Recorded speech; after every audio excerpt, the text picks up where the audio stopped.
were murdered.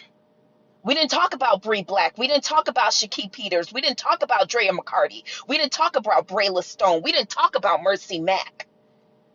We're no longer talking. Breonna Taylor is no longer trending.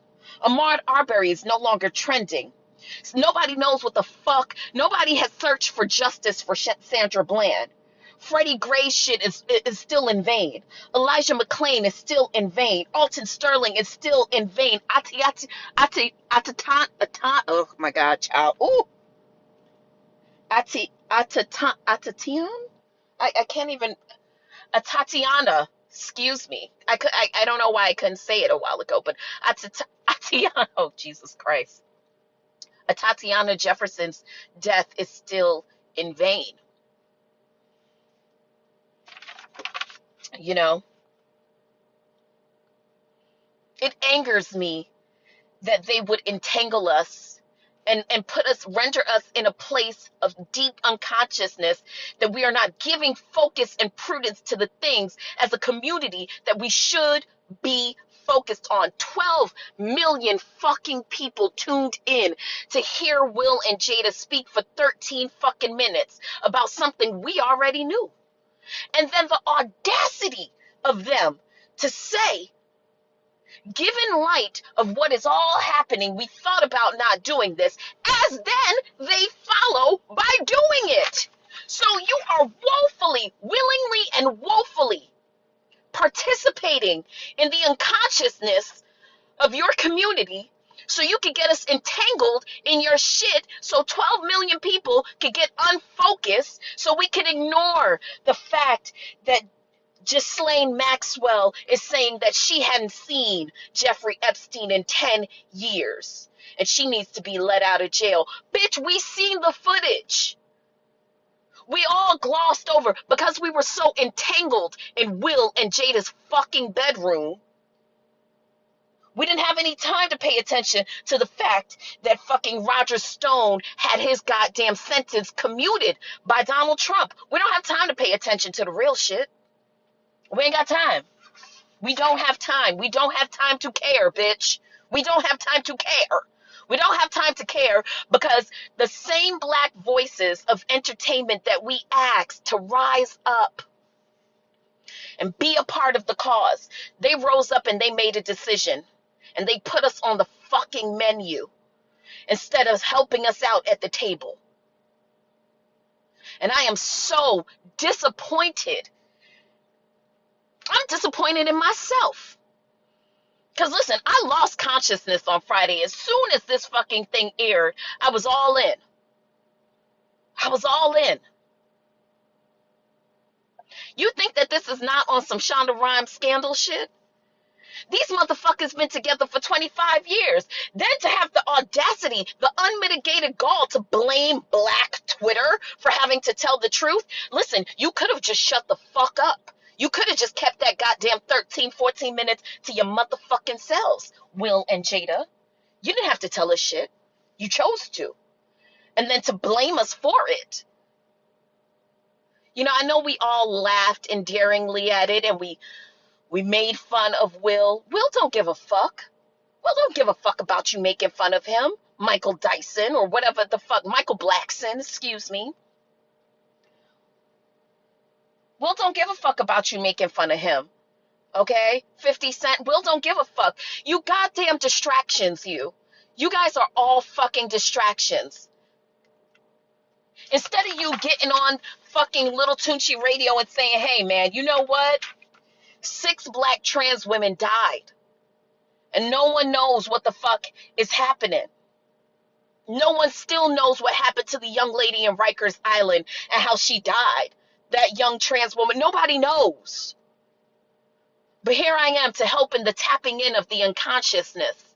You know, here I am to serve as the distraction so that we don't talk about Breonna Taylor, so that we stop saying that Black Lives Matter. That's why I didn't give a fuck about a painting on a street. Now, one could argue is we got whatever we asked for. We wanted our celebrities to rise up. Don Lemon even got on CNN prime time and said, hey, celebrities, where are you? Oprah, where are you? You know what Oprah spent her week doing and focusing her audience, her millions and millions and millions, focusing her audience on? How her and her best friend had seemingly amazing access to COVID testing and could, wait in the guest house while their COVID test came back to talk about how it was okay for them to socialize together and to be in close proximity. That's what she chose to do with her platform. People, wake up. Don't get entangled. Don't get entangled. Oh, what a tangled web we weave when first we practice to deceive. Don't be deceived by all these high power celebrities distracting us from the things that we should be focused on. Don't let them do this to us. And I'm speaking to myself. Don't let this be a thing. We deserve more than this. We deserve more than to just vanish into thin air in a level of unconsciousness where we are so caught up in the bedroom and in the lives of celebrity that we can't even realize what the fuck just happened to us. Here we are all waxing poetic about the fact that August Alsina got entangled with Jada. Bitch, so did we. So did each and 12 million of us actually did.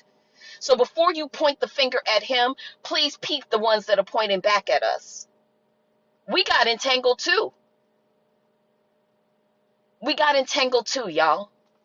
We're losing focus. We're becoming so tapped out and so unconscious that they are just giving us anything. They're really just feeding our voyeuristic, salacious appetite with foolishness.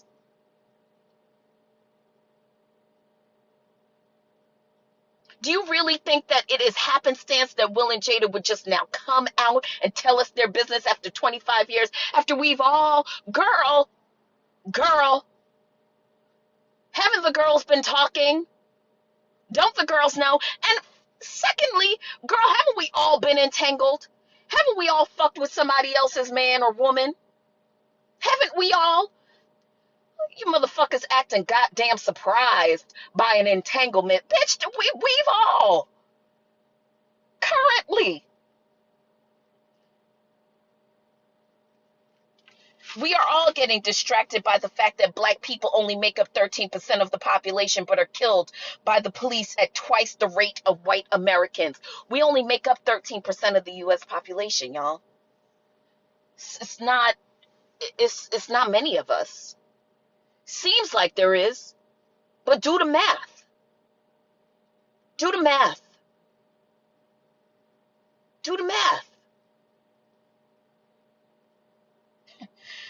In New York City alone, between 2004 and 2012, when there were 4.4 fucking million stop and frisk stops made by police, conducted by NYPD, the incidence of further police action was less for blacks than it was for whites. However, they've made a justification for our dehumanization. And because we're so caught up in what's happening in somebody else's bedroom that we don't have a time to care. Bitch, it's the same thing happening in your fucking bedroom. Don't get frazzled, okay? Who cares? To be honest with you, if those motherfuckers didn't want to say anything, they didn't have to.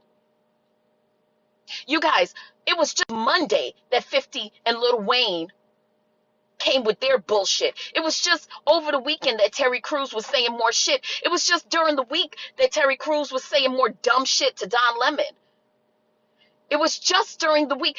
I say all that to say that there are distractions. These are some of the most powerful people in the fucking world. You think they couldn't have just paid for this shit to go away? They could have.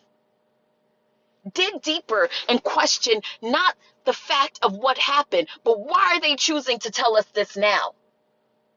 Why would they feel the need to answer to quote unquote black Twitter now? Black Twitter been holding y'all to task for years. But this week was a special week in Black Twitter, and we felt convicted by the spirit of Black Twitter. Get the fuck out of here. You motherfuckers are some of the most powerful people, and you used your platform to distract us. You guys, either we are at the table or we are on the menu.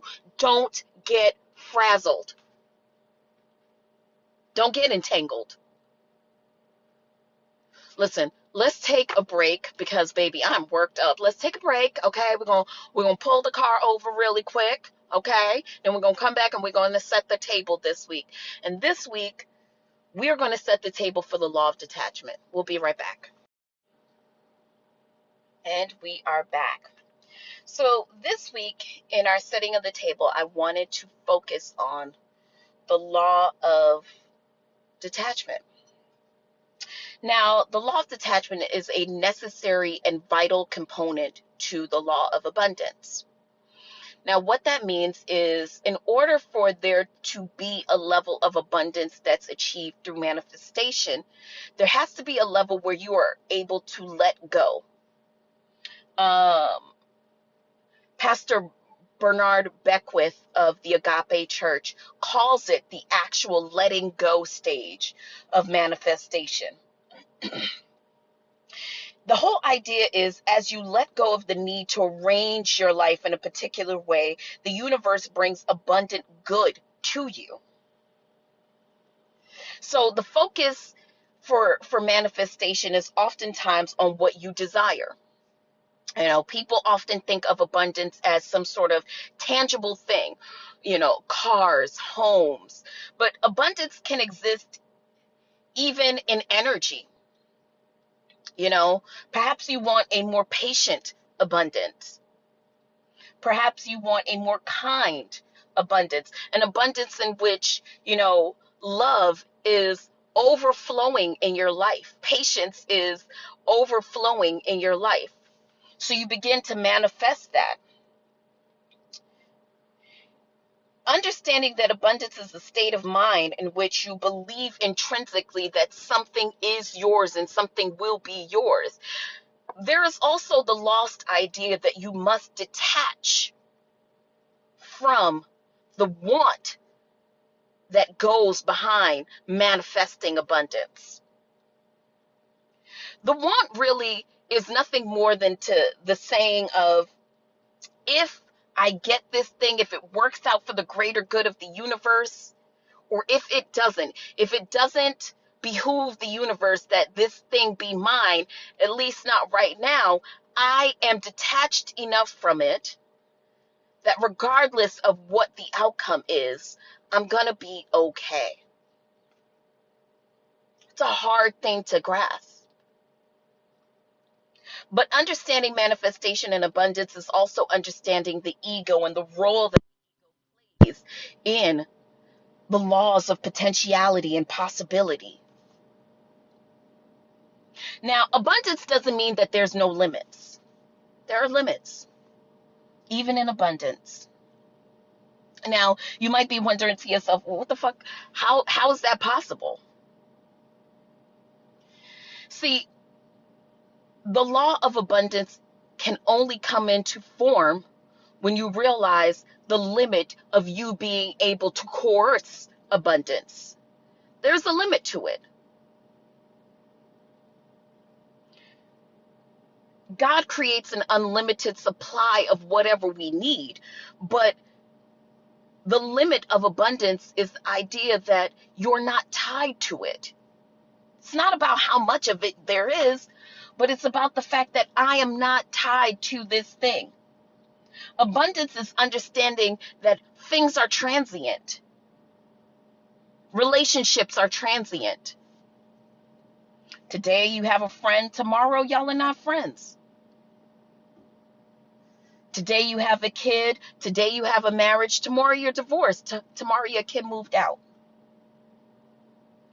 You know, I had someone say to me this week that I don't have anything to live for. He actually said to me, you don't really have anything to live for. You don't have any kids.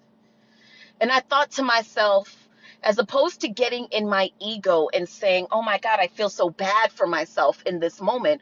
What I thought to myself is, I feel so bad for this person's kid if the idea is that they are moving through life with the excuse that the things and the decisions that they are making are on behalf of their kids only. They are only doing the right thing or what their kid